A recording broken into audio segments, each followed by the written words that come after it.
Welcome back everyone. So now we are going to have a look at if type 2, or in other words, imaginary and unreal present. Now, yes, what is if type 2? First of all, if type 2 expresses untrue, imaginary, contrary to the fact conditions in the present and in the future. Now, this is important everyone. So far, type 0 and type 1 focused on true, scientific, real conditions. They can happen. It is possible that they will happen. But if type 2 talks about untrue, imaginary, you are imagining, okay, you are dreaming, and contrary to the fact conditions in the present and in the future. Now again, here important thing is if type 2 talks about the present and future, but it talks about imaginary conditions. You are imagining, all right?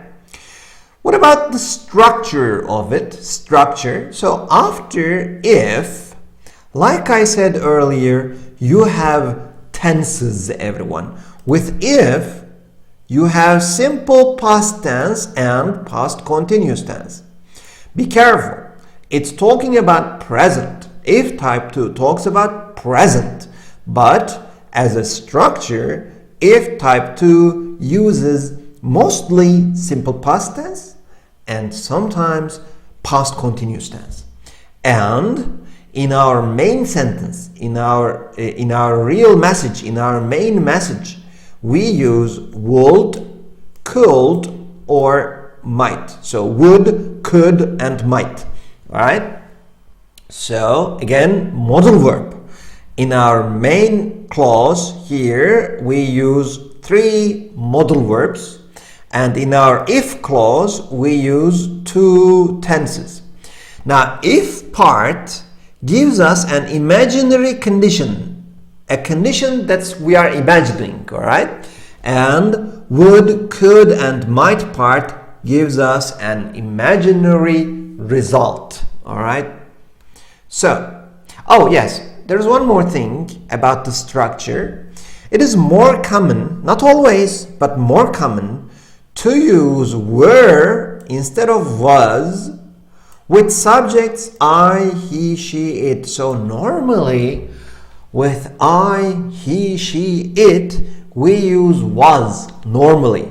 But interestingly, in if type 2, we use were with I, he, she, it. If I were, if he were, not if he was, no. If he were, if she were.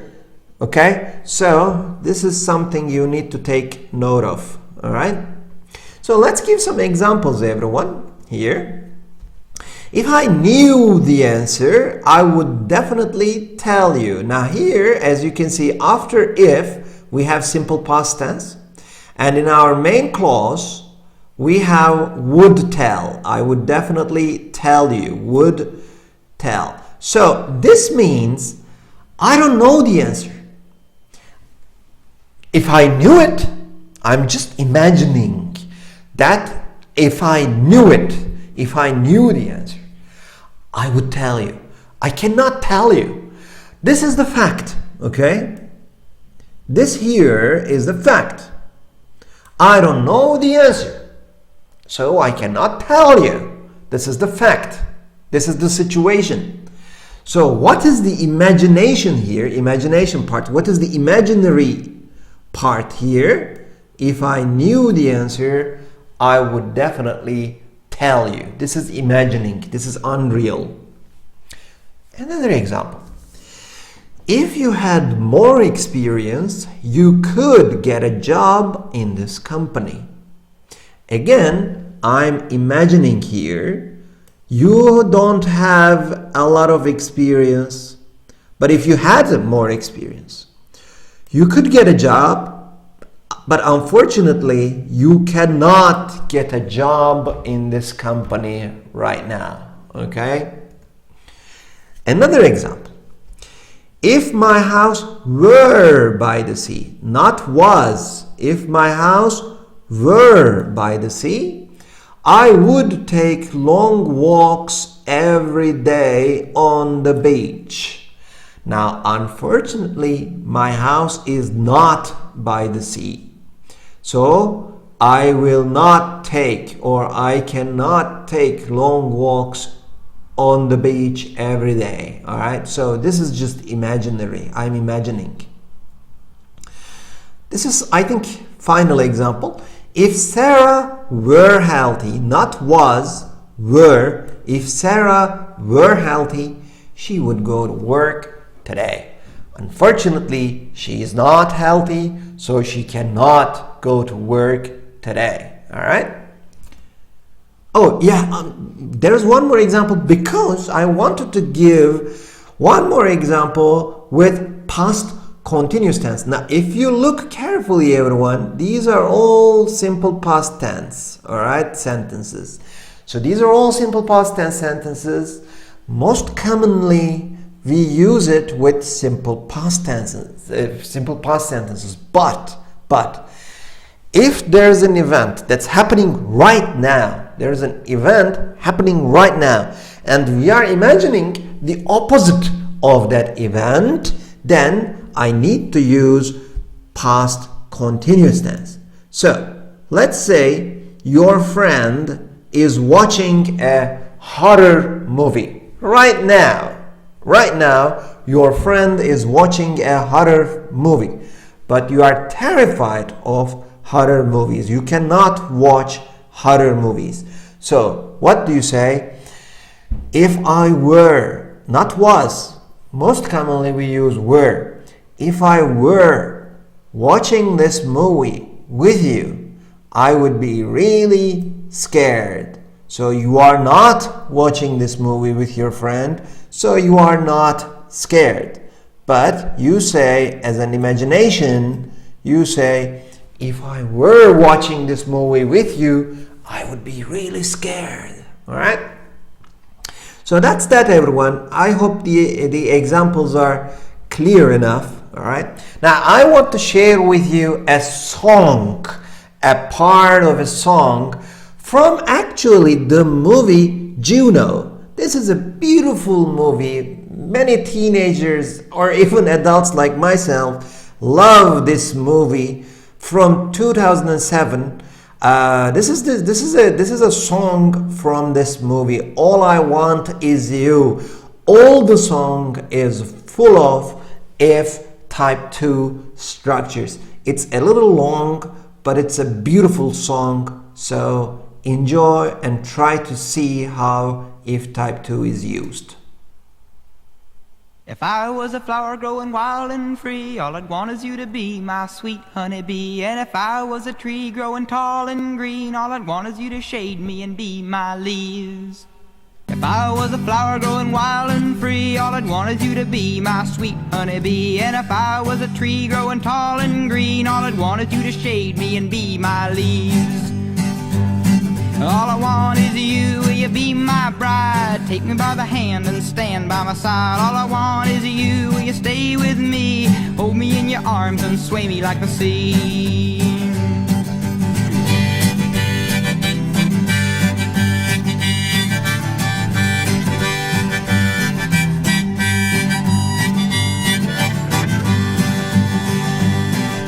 If you were a river in the mountains tall, the rumble of your water would be my call. If you were the winter, I know I'd be the snow, just as long as you were with me when the cold winds blow.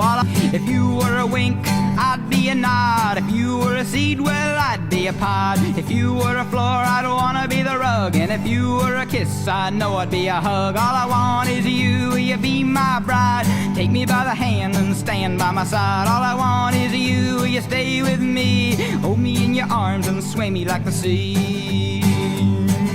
If you were the wood, I'd be the fire. If you were the love, I'd be the desire. If you were a castle, I'd be your moat. And if you were an ocean, I'd learn to float. All I want is you, will you be my bride? Take me by the hand and stand by my side. All I want is you, will you stay with me?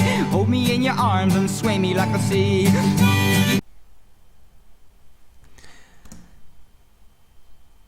All right. As you can see, it's a very catchy song. You can listen to it again and again and you will never get bored of it, all right? So it's a beautiful song. It's filled with if type 2 structures.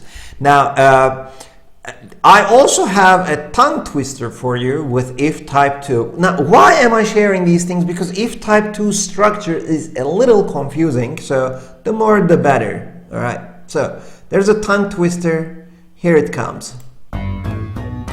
Well, hello there. Hello, hello. Hey, I've got a question for you. How much wood would a woodchuck chuck if a woodchuck could chuck wood?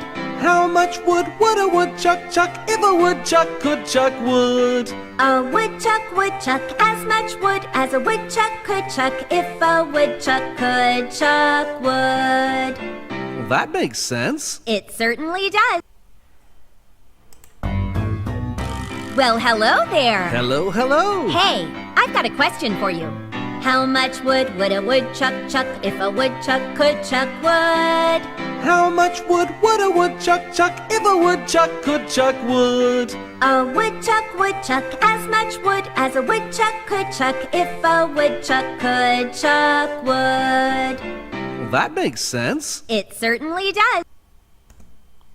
All right, so yeah, I know it. This is a classic, everyone. So you need to try and say it as fast as possible. Of course, it's a tongue twister. So let's try. How much wood would a woodchuck chuck if a woodchuck could chuck wood? Now faster. How much wood would a woodchuck chuck if a woodchuck could chuck wood? Now fastest. How much wood would a woodchuck chuck if a woodchuck could chuck wood? Now the answer comes. A woodchuck would chuck as much wood as a woodchuck chuck if a woodchuck could chuck wood. Now faster. A woodchuck would chuck as much wood as a woodchuck chuck if a woodchuck could chuck wood. Now fastest. A woodchuck would chuck as much wood as a woodchuck chuck if a woodchuck could chuck wood. So beautiful. All right. So, but again, how much wood would a woodchuck chuck if a woodchuck could chuck wood? So if type 2 with all its structures, it's there. All right. So again, if a woodchuck could chuck wood, yes. So its structures are there in if type 2. So here in the short lesson, we covered if type 2, everyone. We said it's for imaginary, unreal, present situations, all right? So let's take a short break right here, and we will continue with if type 3 after the break.